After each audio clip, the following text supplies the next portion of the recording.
Hey, welcome to Exposeco episode number 4. I'm Brian Tarpey. I'm here with my partner and co-host Paul Tarpey.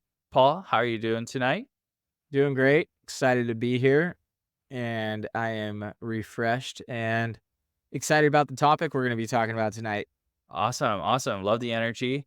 Tonight, we wanted to talk about it. It was funny, it just came from my wife, and she saw a company advertising that they were licensed, bonded, and insured. And she asked me, why does it even matter? Why would it even matter if they were licensed, bonded, and insured? Like, what's at risk in this whole thing? That's a great question because a lot of that is pretty confusing if you look at it. License, what does that have to do with me? What does that mean? It just seems like a certification, right? Bonding, people don't need, a lot of people don't know what a bond is. That's another pretty confusing term. People understand insured, but are insured in what way? Does that help the consumer or is that just helping the contractor? And why does it all matter? We're going to break this piece by piece and we'll start out with licenses. And as a HVAC old ex business owner, being licensed was the card of being legitimate in this state of California. And like in some states, I believe I'm not 100% sure that they don't even necessarily require you to have a license to be able to perform heating and air conditioning, but the majority of states do require it. And what that does is the state is requiring you to carry the proper insurance to make sure that consumers are protected, and they hold the contractor accountable to making sure those are active. First off, in order to get a license, they have to show that you have competence and also work history in the trade, and then they make you take a test showing them that you have the knowledge to be able to perform the trade that you're trying to get a license for. So that's step number 1. Once you pass that test to show that you have the knowledge and that you're capable, you understand the trade, and that you have the years of experience to be able to provide that service, then you get past the test part. In California, there's 2 tests. There's one that's a trade specific, and then there's a law and business. And they require those 2 tests. One is actually understanding different things about the trade to make sure that you understand the knowledge of the trade. The other is making sure that you understand the laws that you have to abide by in the state that you're doing business in and the requirements. So both of those are important. Does the state provide a great test? No. But it is, I believe, overall a good thing that the state does that. It does protect consumers and it makes sure that people are really doing what they should be doing to make sure that consumers are protected. Now, the state isn't perfect because somebody's insurance could not go paid and the state wouldn't find out for a good amount of time, could basically have lost their bond or not paid their licensing fees or whatever. There's a number of reasons why the state wouldn't catch a contractor, but it's a good check. It's a good basic check. When they do issue a license, if you have employees, they will require you to carry workers' compensation insurance. So this is licensed, bonded, insured. So this is the insured part, right? So a lot of when in California, just California specific, I'm just going to speak on this state, but a lot of states follow after California actually with their requirements. So when somebody becomes licensed, they're required to be bonded and they're required to be insured. So that whole statement is a little bit of a marketing term because those 3 things are required to hold the license. So if they truly are licensed legitimately, they are already bonded and they are already insured, but they wanna be able to push that out on marketing material to make people feel a little bit more warm and fuzzy inside about doing work with them. I Now, got to jump over to what a bond is. So, a bond is something that you pay for as a contractor to protect consumers from you walking off the job or not paying your materials bill or something that would go back and fall on them even if they paid you or if you failed to perform. A bond is there to protect the consumer from a contractor walking out on them, not completing a project, going bankrupt. Now, in the state of California, I believe it's 15 or $20,000 bond, and I'm not 100% sure, but I believe it's only a one-time use. So if a contractor walks out on your job and then he walks out on 3 other people's jobs, whoever files for that bond first is gonna get their 15 or $20,000 back. So, the bond is there to protect the consumer from losing all their money and having a contractor walk away from them. It's like an insurance policy for the consumer. But most bonds are one-time use, so they, like, have a maximum payout of 15 or $20,000 to one person. I want to share one brief story about a bond situation and just tell me what you think about it. We recently hired, as our church, hired somebody to do a heating air conditioning gig, and they ghosted us. They did half the job, but we paid them 100% of the money. So big mistake right there. We paid them Mhm. 100% upfront. It was like a friend of a friend. We didn't do a great job of vetting them. Exposeco wasn't around at this time. And anyway, just as we're having this conversation, I'm thinking, man, since they ghosted us, is there a way in which we could file for their bond? Absolutely. That's what the bond's there for. Now, what people need to understand is if somebody's totally ghosting you or they walked out on your job, they didn't complete it, they didn't do what they said, they took your money. The best thing you can do if they want to be if they want to stay a legitimate contractor is you go to the contractor's license board and you file a complaint. You're going to need to write bad reviews on every site possible until they respond. That's going to be the first thing that they're going to need to do to get a good response from from the contractor if he cares about his reputation. Then the thing that's going to take a little bit longer is the license board, but it's going to have the most impact because that will stop him from doing business if he doesn't rectify it. Then the bond, you just file a claim with his bond. The bond information is on the license board. Wow. And the state Gotcha. of California makes you do that, makes you provide a bond. So you have to do that. Now, I believe other states do that, but I'm not privy to every single state offhand, but it's pretty easy to do that research to find out. Now, insured, there's a couple different insurances that actually there's a lot of different insurances out there, but the ones you need to be worried about the most as a consumer is does the contractor hold workers' compensation insurance and also general liability insurance? Most contractors, if they have employees, they're licensed, they should have workers' compensation insurance. Now, why is that important to you as the consumer? Because if somebody is on a ladder at your house and they're working on your air conditioning system, they're part of the company, they fall off that ladder, they break their leg, they break their neck, whatever, that would be taken care of by the workers' compensation insurance by the company. Now, they didn't have workers' compensation insurance, that person would be going after your homeowner's insurance. Then when your homeowner's insurance is tapped out, they're going after you personally. You could be held liable for somebody from a company working at your house, falling off a ladder and hurting themselves. Isn't that crazy? That's so crazy, man. This just got really serious and somber.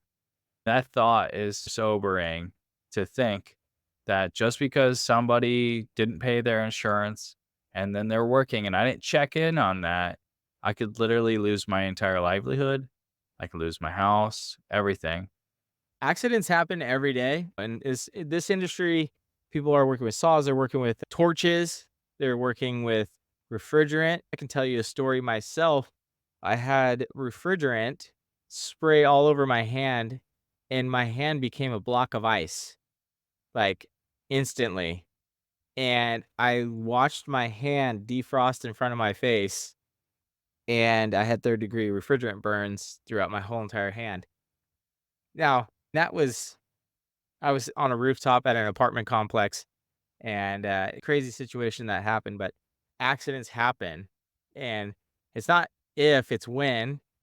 Over the years of having hundreds of employees and seeing the different things, we've had people where they almost cut their hand off, they've fallen from ladders. There's just endless amounts of stuff that's happened, and workers' compensation has picked up a lot of different claims. Now, for a long time, contractors would do everything possible to not claim anything on workers' compensation because your rates go up.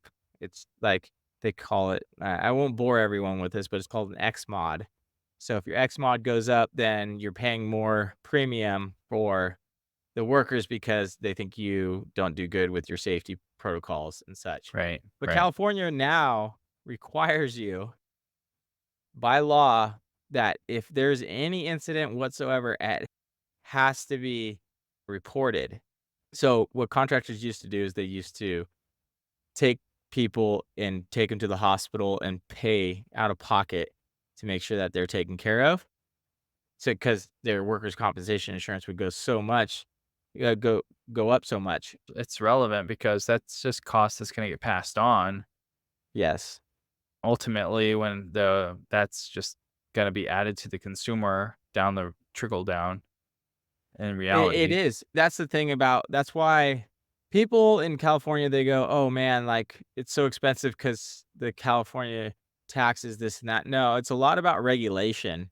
It's a lot about, like, they think they're protecting people when actually when they create so many things to regulate stuff that it makes it almost impossible to stay compliant, and that's why you find, like, a lot of insurance companies don't wanna insure in California at all, just because the amount of compliance and different regulation that's put on them, it doesn't necessarily make sense for them. They can just go to another state, and they can probably make a lot more money and not have as much risk.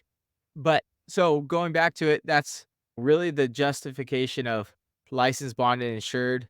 If they are licensed and they're truly licensed, they should be already bonded and insured. But it matters significantly, especially if you have people working obviously in your home and a place that, especially if they're doing a job that's super dangerous. And HVAC and roofing are probably the 2 most dangerous jobs in a home to be doing, so, wanna make sure that those boxes are checked for sure. Yeah, no, it's just one of those things you would never think of. You would think that clearly an employee that's working for a company couldn't come after a homeowner for anything. No liability, right? No liability. It's all on the contractor. But then when you realize that the contractor hasn't done their due diligence and prepared for the worst case scenario, that doesn't fall on them. It's gonna fall on you. And so and who has time? That's one of the things I keep coming back to in all of our conversations in my mind is wondering, your average homeowner doesn't have time to worry about this stuff. They don't have time to think and to research and all that stuff. But it's also not worth the risk of just assuming all that stuff's okay. Because I don't know, you tell me, you've been in this industry a long time. How many people do what people do with car insurances when they register their vehicle, right? They go in with the insurance all good to go, the registration's done, and then they don't pay their insurance premiums. And so it looked like they had insurance while they registered their car, but now they're driving around uninsured because of the premiums. Like you said, it's impossible to do business maybe with the premiums. Yeah, I think it goes back to the cheapest contractor is not always the best contractor. I'm a firm believer of that, but I'm also a firm believer that there is more cost-effective contractors that do things right, that are just more honest and have things in more in check a little better. And they're not like these giant corporations that have insane marketing budgets and a lot of overhead and such that can cause this to be the job to be more expensive. So there's a good balance, but you need to have a trained eye to understand that balance and to be able to find those people. That's really what we're here to do, is be that trained eye to say, we found the right guy. And the right guy is gonna do a great job. He's gonna have all the coverage.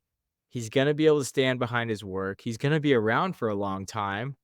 He has a good reputation. He does what he says he's gonna do, and he has all the insurances, the bonds, and the licenses, and he's making sure it's gonna be done. That protection for the consumer is what I think is a huge gap in home services right now, because everybody's out there to make a buck, and they only have their own interests at heart, and we're here to be able to close that gap and only have the consumer's interest at heart. And we do this every day, so it's right in our wheelhouse. This is something that we're constantly checking, where we know where to check, we know how to make sure it's actually valid and it's not smoke and mirrors. It's not just on an advertisement saying that. Just because somebody puts it on an advertisement doesn't necessarily mean that their license is still there, that they're still bonded and they're still insured.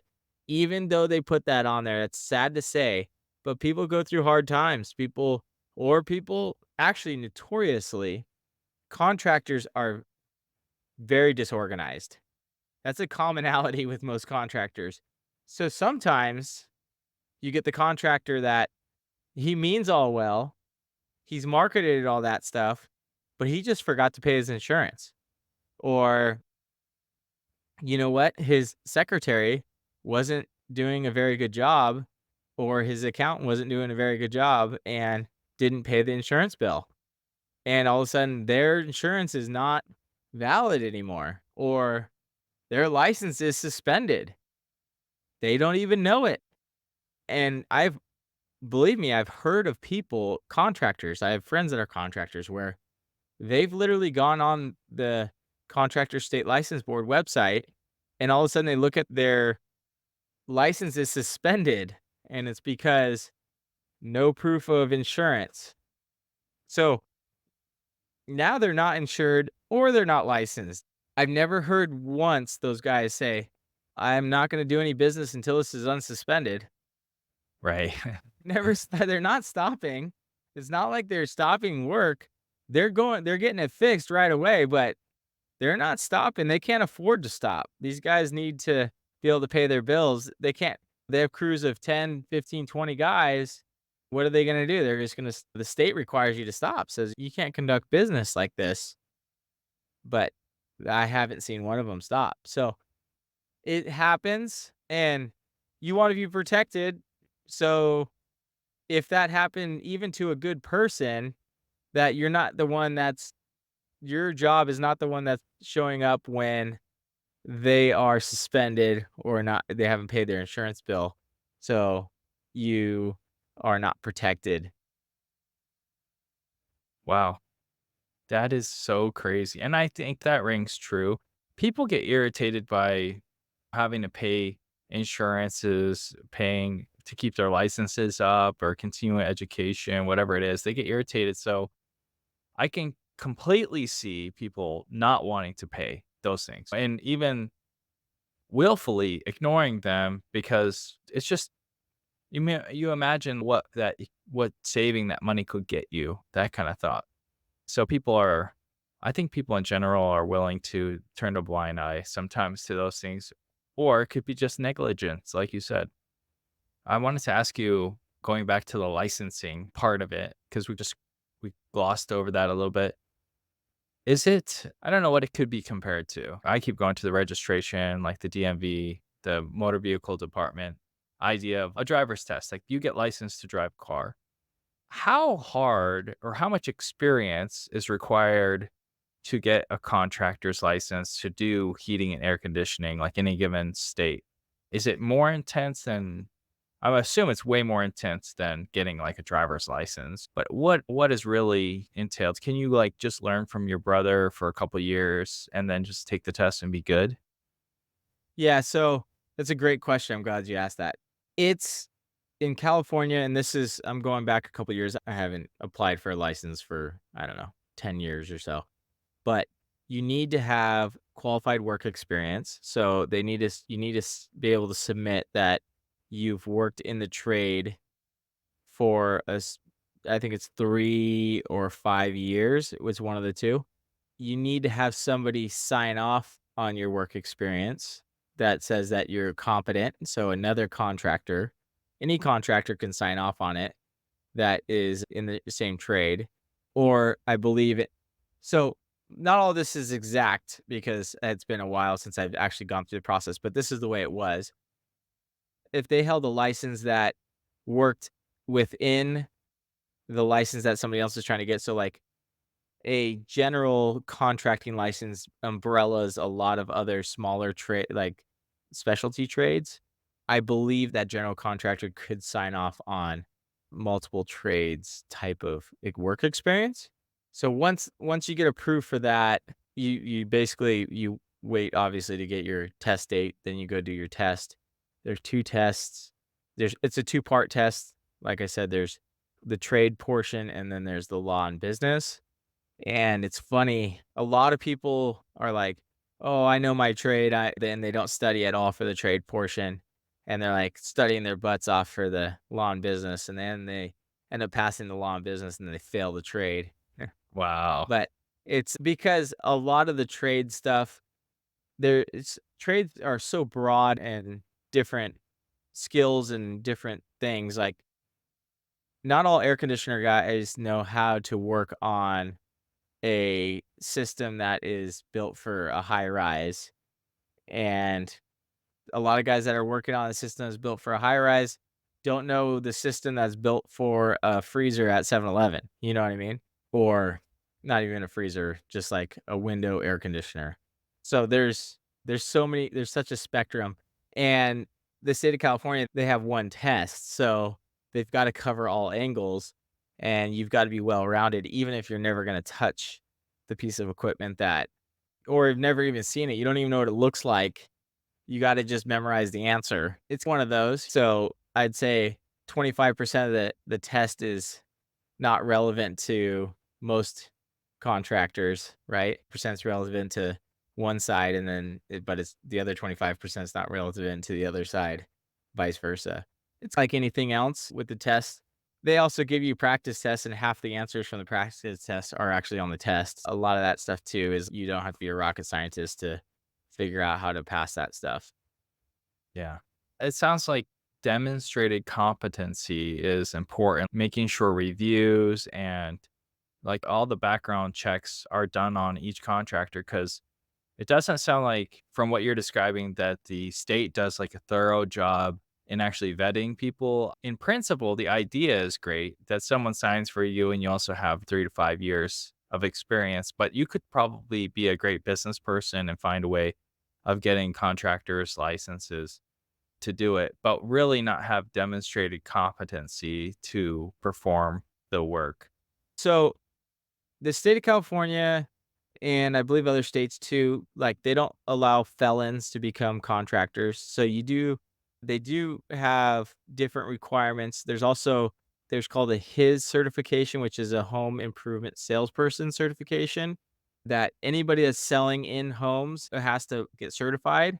A lot of people don't do that. A lot of contractors don't have that, but it's actually pretty important because the state of California is background checking you, making sure you're a good person if you're gonna be in people's houses selling them home services.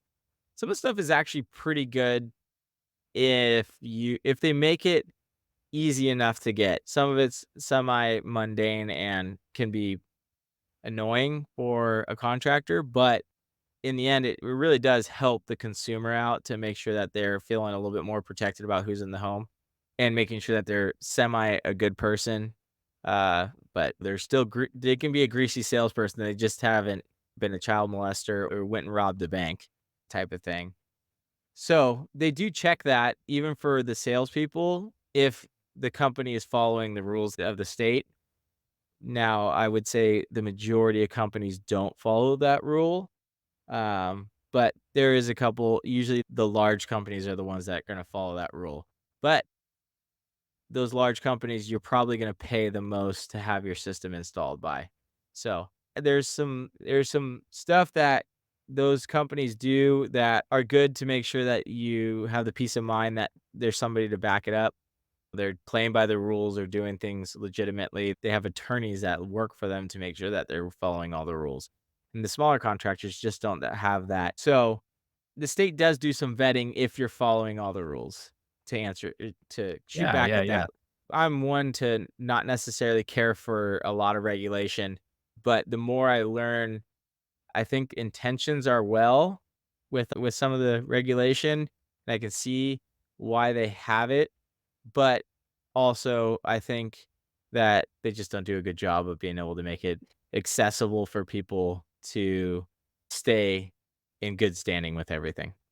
Yeah, it seems like the people who follow the rules are almost penalized because it just costs them so much more in terms of effort, time, capital. And those who don't follow the rules aren't really punished because the system doesn't have a great way of accountability. And so they just are allowed to skirt underneath those rules. The protections are good, though, the heart and mind behind them. Keep coming back to in my mind how does reviews work in all this? It's got to be a combination of, yes, licensed, bonded, and insured, but there's got to be another level of whether or not these people are reputable. How do we assess that? So reviews are the single most important thing when vetting a contractor. So if they have really poor reviews, that means that if somebody's had a bad experience, they've really just not done anything to make that experience better. And they've just left them high and dry, or they just didn't do anything to rectify the situation. Now, companies that have a ton of good reviews, a lot of times they've gone through a lot of hard things with customers and they work through them and made it right at the end of the day, no matter what the cost is, in order to make sure their reputation stays intact. I had hundreds and thousands of good reviews. That is a extremely difficult task as a contractor to do, and it is very expensive. Your reputation is everything. And the guys that don't care about their reputation, they're not gonna care about you as the consumer.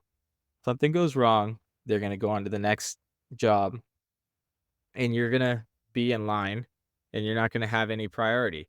Now, guys that have great reviews, the squeaky wheel is gonna get the grease because they want their reputation to stay intact because that is what feeds their family, that is what feeds the company, that's what drives a lot of revenue, and that's what keeps the company as successful. And it's really just tells you that they care about their reputation. People that don't care about their reputation are gonna be hard to get a hold of. Now, I'll run a quick story of something that happened to me, and this is the power of a review.